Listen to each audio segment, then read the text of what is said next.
Last year when the new Golf GTI came out, we put it straight up against the Hyundai i30N and we gave the win to the Hyundai.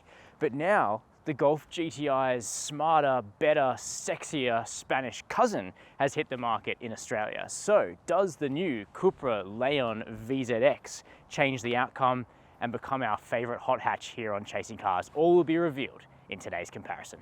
Once you notice the copper highlights that are everywhere around a Cupra model, particularly a VZX grade like this one, you won't be able to miss them. It's the Spanish brand's signature color. And as for the exterior paints, they like a bit of matte. This one's called Magnetic Tech Matte. You can also get gloss paints, and there's a very fetching navy called Asphalt Blue that I'd probably go for. Hyundai N says the i30N has a corner carving differential. Well, they should really call it a corner crushing differential, because while the i30 might be about 80 kilos heavier than the Leon, usually a deficit, it uses its front diff so heavily to simply demolish your way out of corners. That does make it quite different to drive than the Cupra, but it's something that puts a smile on a lot of people's faces. The 65 grand driveaway Leon VZx gets the Golf GTI Club Sport tune of the 2-litre turbocharged 4-cylinder petrol, 221 kilowatts of power, 400 Newton meters of torque. You can't get that in a Golf in Australia, but you can get a cheaper Leon with the same 180 kilowatt tune as our Aussie Golf GTI. The i30N has such a silly crackle map on the exhaust, but hey, I'm juvenile and I love it. Both of these hot hatches actually will crackle and pop, but the Hyundai is much louder if you put it in Sport Plus mode and much more antisocial. Go for a Leon VZX and you get a blue leather interior, not black, not grey, but blue, and that's cool. The i30 Fastback N might be sadly dead, but Hyundai will still sell you this mechanical package in a bunch of body styles. There's the i30N hatchback, the original. There's now the i30 sedan N, which is quite a lot lighter than the hatch. And there's also the Kona N small SUV, and they all use the same mechanical package and front wheel drive. You get to choose the body style. Behind these cool wheels and optional Brembo brakes is the Volkswagen Group's latest generation adaptive damper. It's a brilliant 15-stage setup that gives the Leon amazing ride quality with exceptional body control, a slightly superior mix than what you get in the i30. This one is the 8-speed DCT Auto, but you can still get a manual on most of the Hyundai N lineup, including the i30N hatch. A manual is standard on the i20N, and you can get one on the i30 sedan N as well. None of the Cupra cars come in a manual. As you can tell in this video, I'm pretty much ignoring the fact that this is an i30 Fastback N because it really makes no difference, because the spec in here is exactly the same as an i30N premium hatchback. And it's a solid interior in the i30N, but it doesn't try to leap into semi-premium territory in the same way that the Leon does, but at the same time, it's 10 grand cheaper, so we don't ping it for that. The ways you can tell that it's very much a mainstream product in here is kind of additional scratchy plastics, less kind of cool detailing. You don't have the copper and navy and all that special stuff you see in the Leon, but what you do get is pops of performance blue inside on the drive mode, selectors on the steering wheel, the stitching up here, detailing in the seats, the boot for the shifter on the shifter itself. So it is brightened up a little bit with those blue highlights, and that's cool. You can go for a sunroof if you want one. This car doesn't have it. But what we do have is kind of the latest infotainment for an i30, although this vehicle, the i30N hatch and the Fastback, are half a generation behind the i30 sedan N, and that's why we don't have a fully digital instrument cluster. We've got a 10.25 inch screen up here, wired Apple CarPlay and Android Auto. Hyundai just won't put down their arms with the smartphone manufacturer they are fighting with, so you still have to have a cable. The audio isn't premium, it's just acceptable enough, but it's not as good as even the base stereo available in the Leon. Nice clean handsome gauges though, they look really cool. Perforated steering wheel, better paddle shifters in the i30. They're a bit bigger, although they are still plastic, just like the Cupra. Metal ones would be cool.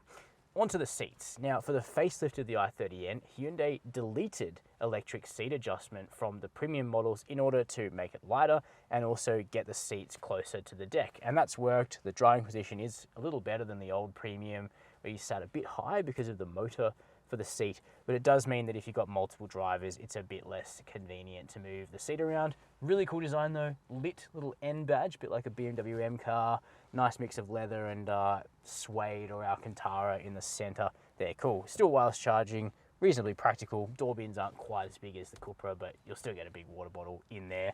And some of the materials are actually quite plush, just not as much as the Cupra. The Leon goes a bit further than the i30N in terms of bringing a premium ambiance inside, and the VZx in particular, because it exclusively scores this petrol blue leather interior that I already had a word about.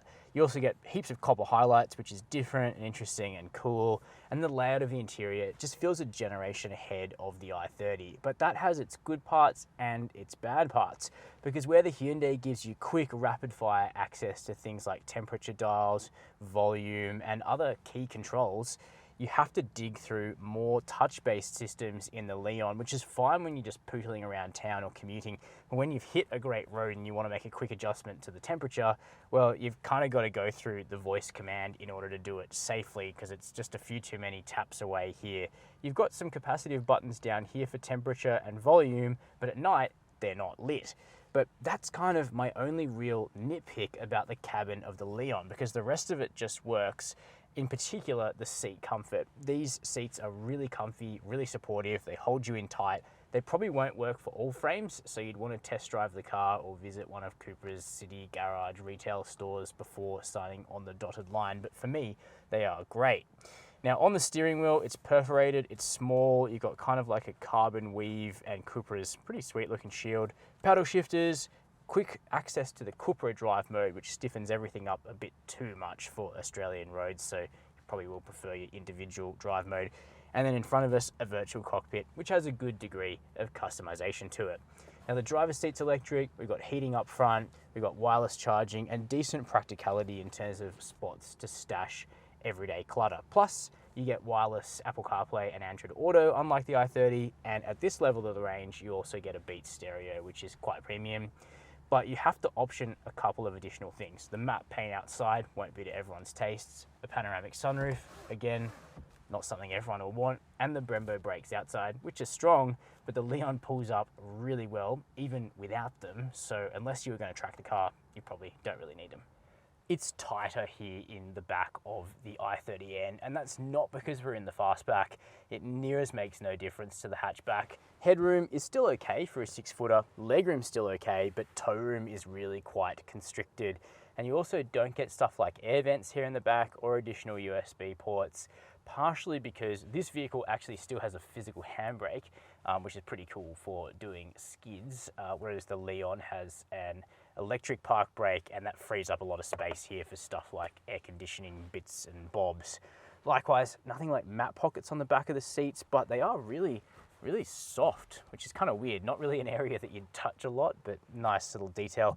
Soft on the doors too, so build quality is actually perhaps a tiny bit better in the i30. Neither of these cars feel shoddy, but the i30 does have this real feeling of solidity to it. And I think that's understandable, because I've always thought that this generation of Hyundai i30, the PD, benchmarked the Mark 6 Golf, which was a real bank vault of a car, and you get a similar kind of feel in here.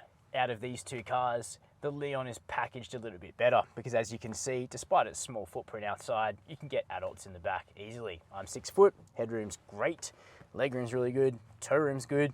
You could get someone in the middle at a pinch, but you probably wouldn't want to.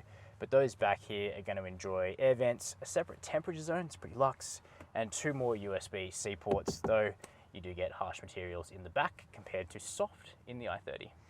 The i30 Fastback end was kind of niche cool, and one of the reasons buyers liked it is that it did get a bigger boot than the i30 hatch. There's 436 litres in here compared to 381 litres for a standard hatchback, although Hyundai also do sell the i30 sedan end, which has a bigger boot again. The Leon is a smaller car than the i30N, and so perhaps the fact that it has a 380 litre boot, 1 litre smaller than an i30N hatch, isn't a surprise. And as you can see, it is a little bit constricted by depth, and we've had to stack some of our camera kit here. Well, we didn't in the Fastback, but Cupra can sell you a Formentor, which is using the same bones as the Leon, but in a slightly raised kind of all-track SUV look and with all-wheel drive, and that has a 420 litre boot. When it comes to running costs, it's actually not that close a deal. Volkswagen Group vehicles are rarely winners when it comes to comparative running costs, but in this video, the Cupra is cheaper. Probably because it's a new brand, and to entice people into taking a punt, you actually get 3 years of free servicing on the Leon, and the intervals are 15,000 kilometers. So that's a pretty nice little deal. When it comes to servicing an i30N, you've got to turn up every 10,000 kilometers, but you can prepay your servicing for a small discount. That costs $1,000 for 3 years and 30,000 Ks, or just under $1,700 for 5 years and 50,000 kilometers. Both vehicles have a 5-year unlimited kilometer warranty, but only Hyundai is explicit about allowing non-competitive track use under its warranty, which is a real boon for people that do want to track their hot hatch. But again, the Cupra pulls ahead when it comes to fuel consumption by a dramatic margin, because in our testing, the Leon VZx has used about 7 litres per 100 kilometres combined, and the i30 has used about 10 litres per 100 kilometres combined in the same driving conditions. Now in Australia at the moment, petrol costs about $2 a litre, and these cars both require 95 octane at a minimum. So if you do 15,000 Ks a year, the Cupra is going to cost you $900 less per year to refuel, and that's the kind of thing that will add up if you're planning to keep the car for a while. We love the i30N here at Chasing Cars. For Hyundai's first big stab at performance car motoring in the modern era, it was so great, and the recipe has been finessed from the start, partially thanks to quite a bit of input from Hyundai's Australian suspension team, which make this vehicle really livable. However, in a comparison with the Cupra Leon VZx, the i30N feels really distinct and different. And loud. That's kind of the first impression that you get of the Hyundai. It's addictive to listen to, but it's always loud. It's kind of always on. You can dial the exhaust sound up and down. I've got it in Sport Plus at the moment, of course. But this thing has a really extroverted personality, which is going to suit a lot of people, but some may find it a little bit too switched on too much of the time in that regard. Not me though. Now, what have we got under the bonnet? A 2-litre turbo petrol 4-cylinder. It was a Hyundai family engine before N got their paws on it. It now makes 206 kilowatts of power and 400 Newton meters of torque. And you know, it's a serviceable, sufficient engine. It's strong at low RPMs. But like we've been saying about it from the start, get it up to the mid-range and beyond, and it does just start to run out of puff around 5,000 revs, where the Leon VZx motor, really boosty, is still pulling hard. There's a sort of slight sluggishness up there that extends to some of the other attributes of the i30N, including the steering, which is just artificially heavy. A lot of people will like that, I think, because many people judge heavy steering as meaning sporty, but in a hot hatch, my own preference is sort of lighter control surfaces, including steering weight, because on a curving road like this one, you're just putting in more effort to get the i30 to turn it even through the wheel. And the front end isn't quite as sweet as it is on the Cupra. What's incredibly sweet though is the hard-working diff in the i30, which pulls harder than the VAQ differential that's used by the Leon, the Golf GTI, and a bunch of other Volkswagen Group products. There's serious bite from the front differential here in the i30N, and you can just charge your way through corners, but that's sort of the dominant characteristic to the way the i30N gets the job done on a fast road. It grips and goes out of corners rather than sort of being more adjustable in them. The chassis is more adjustable than when the i30N first launched, thanks to some subtle refinement of the suspension, both front and rear, but it still feels like a sledgehammer in this comparison compared to the daintier Leon, which gives you a bit more adjustability and more options for the driver in the chassis itself, rather than just kind of planting the boot on corner exit and pulling yourself out. That being said, there are so many attributes to the i30 that are impressive and desirable.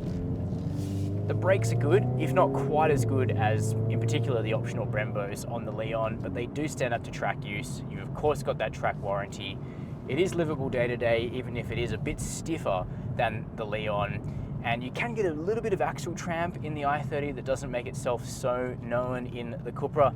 And it is always louder, even when you're just doing stuff like cruising on the highway. It doesn't have the ability to sort of relax into just being a GT car in quite the same way. But as an out and out hot hatch to take to the track, this car is great. By contrast to the i30N, you jump into the Leon and the first feeling you get is one of lightness. The car itself is lighter by about 80 kilos or so, which isn't night and day, but it is noticeable. It's, you know, an adult. But it's the steering and it's the chassis and just how much this vehicle wants to dance. I've often described the Golf GTI as being like this, but turns out I was wrong. The GTI was trying to be like a Leon, because this car kind of makes the GTI feel slightly stodgy, or at least slightly slow. And that's because the Leon VZx gets a tune of its engine that you just can't get on a Volkswagen in Australia. It's the same basic 2-litre E3088 petrol 4-cylinder as a GTI or an R or an Octavia RS or an Audi S3, etc. But here we've got, whoa, 221 kilowatts of power and 400 Newton meters of torque, and it sounds like it's gonna take off. I said that when I got my first taste of the Leon at Sydney Motorsport Park a few months ago, and it applies just as much to road driving, except out here you can also appreciate the superbly damped suspension. The Leon VZx has the group's new adaptive damper system with 15 stages of damping, and it might sound like overkill, but it actually lets you find a perfect damping position for Australian roads, somewhere between normal and comfort, which is not soft, but instead is a perfect blend of control and compliance for the kind of broken up B roads that we get a lot of in this country. And the Leon is just a joy to chuck around. It turns in ferociously. Its diff may not be quite as hard-working as that in the i30, but it sort of doesn't have to be, because the chassis itself gives you more options. The tail moves around naturally, but without a slightly snappy sense that you get once you finally induce some oversteer on the i30N. It's more controllable in the Leon. And while the soundtrack is not as overt as the Hyundai, it still does crackle and pop. It's just a little bit more subtle. Depending on your personal tastes, one will suit you more than the other. But I guess I'm kind of into the deeper cuts phase of my hot hatch experience, and on that metric, the Leon is just lovely because it gives you so much to do as a driver, despite not being a manual. It's really nicely sorted. The other thing that's worth mentioning is that in terms of highway cruising, the Leon's a little bit more relaxing because we have travel assist, which is a sort of semi-autonomous adaptive cruise and lane keeping mode that works very convincingly when what you want to do is just relax. And it's the quieter car in those scenarios as well. So that brings us to the need for a verdict. We still adore the i30N, and if you're going to track your car regularly, that's the one I want to do it in, because that warranty just gives you such peace of mind. And it's such a sophisticated vehicle. But when it comes to the dominant hot hatch, a vehicle which is light, agile, and now has a real punch in order to deliver a hammer blow on a country road, you're looking at it. It's the Cupra Leon VZx. Yes, it is a little more expensive than an i30N, to the tune of about 10 grand drive away if you want the 221 kilowatt version here.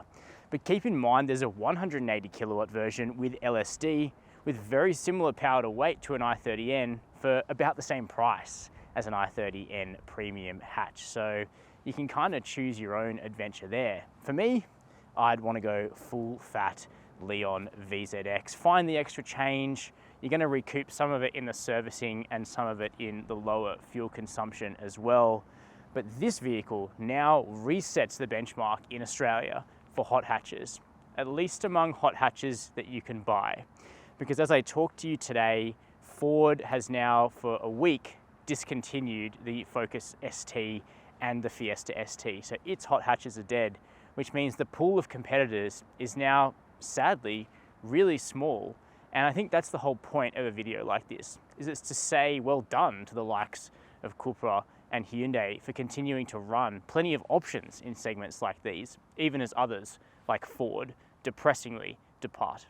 those are my opinions. Very keen to know yours. Let me know down below in the comments. While you're there, hit subscribe, hit the notification bell, and as always, thank you for watching Chasing Cars.